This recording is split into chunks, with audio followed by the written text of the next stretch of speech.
Hi everyone, it's Jules and welcome to Jules Reads. Today I'm going to talk about the books that I read in March of 2024. I only have 5 of them, not very many because of some things that are going on at home, but you know what, 5 for me is actually pretty good, especially with what we are dealing with right now. So I'm going to go in order from my least favorite to my favorite, and I don't think I'm going to share my ratings anymore as far as stars, just because I forget what they are. I'll tell you whether I like it, didn't like it, love it, hated it, DNF'd it. But as far as star ratings, I don't know. I forget what they are. I definitely know my 5 stars, but beyond that, I don't know. But my least favorite, and if I had to say maybe a 3 or less, a little less than 3, that is Atomic Habits by James Clear. So, pretty cover, but I don't know, I didn't feel like it needed to be this big for what it was telling us. And there is some good tidbits in here, but I don't think it was anything groundbreaking as far as what it is discussing. So this is a book, I'm sure you've heard of it. It is a kind of a self-help nonfiction book. I'm not really into self-help books. A lot of them sometimes even rub me the wrong way. I'm not sure what that is, but I had to read this for work. And there's, like I said, some good tidbits in it, but I don't think I would read it again, and I don't know that I would recommend it to anybody. So I'm just not even going to talk about it that much more because I don't like it. The next book I didn't really like is 1984 by George Orwell. This is a favorite for everybody, and again, like I did in my last video, I'm going to hold up the bookmark because I don't have the actual dust cover. So this book is very famous, very well loved. And it is a dystopian book, and I already had read 2 dystopian books so far this year and like them a lot more than this one. And I can see how when it was written, I believe it was written in the 1940s, it was groundbreaking and shocking. But for me, nothing in it was that spectacular. The writing was okay, but I don't understand the hype. Am I the only one? Like, I feel like sometimes I don't like the books that everybody loves, and then I like the books that no one likes. That's how I feel. And we read this for our in real life book club, and I would say, I mean, it's a solid 3, but I don't know. What is wrong with me? If you don't know, this is a dystopian book that takes place in 1984. It was written in the 40s, so you can see how that was a long time in the future at that time. And it's about Big Brother, which, you know, part of that is a little bit true to life right now with the internet and all of that. So there's not much else for me to talk about it. I am not the best book reviewer. I'll tell you what I think about it, and I have lots of ideas on things to read or watch. But as far as giving you a whole big synopsis, that's not me. That's not this channel. But I will make it quick, so, you know, your attention span can stay with me for a little bit. 3 more books. Okay, I really like this one, Wool.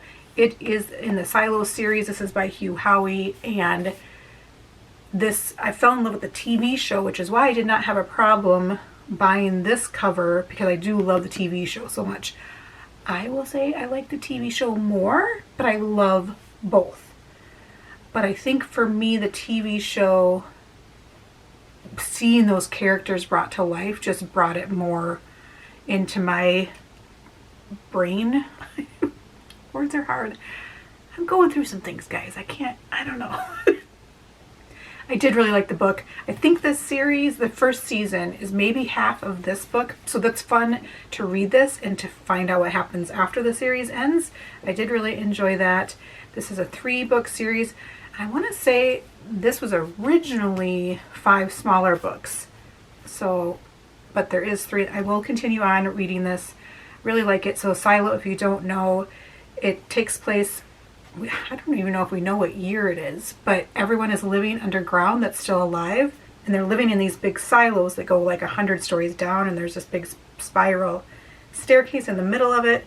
Like, there's no elevator. You gotta go climb up and down, which they talk about that a lot, the climbing up and down of the stairs.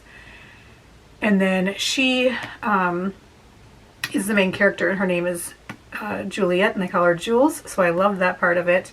And then you have a bunch of other characters, and if someone asks to go outside, so the outside world is poisonous and toxic and you can't go out there, but you can ask to go out and clean which means you're cleaning off they have like a window where you can see outside. So they clean it for everybody when they go outside. I'm not going to say too much more about it because it would be kind of spoilers, but that is, I believe, why it's called wool is from what they clean with. I'm not really sure why it's called wool. Anyway, really like it. Definitely at least a 4-star book for me. I said I wasn't going to say stars, but here I am. Here we are. Another fun favorite that I read this month is Lock and Key by Joe Hill and Gabriel Rodriguez. This is a graphic novel, and it is graphic, like as far as violent. And if you've watched the TV show and not read this, the TV show is very tamed down and more geared towards a younger audience, I believe. I'm not sure why those decisions were made, because I think Joe Hill was a big part of those decisions, but I will continue on. And something traumatic happens in this family, and they move to this big mansion, and it's about the story of them moving there and in a new town, and about their family, and something about a key. I can't really say. See, how do people explain books without giving too much away? I don't know. I don't care too much about spoilers, but I know a lot of people do. But I really liked it, and I will continue on in that. The other one is also a Joe Hill, and I would say this is my favorite of March 2024, and that is The Firemen. This is a chunker, and I listened to this on audio as well as read it. It's really floppy. And this is kind of a nod. Joe Hill is the son of Stephen King, and this is a nod to his father for The Stand. So it is very similar to The Stand. You'll even find similar characters and even similar character names. I appreciate that. Some people are mad that he did that, but I believe there was a conversation that happened about that. And there's similarities to other things like J.K. Rowling's books as far as themes and characters. So, and he gives appreciation to them at the front. So I really liked it, and I highly recommend it.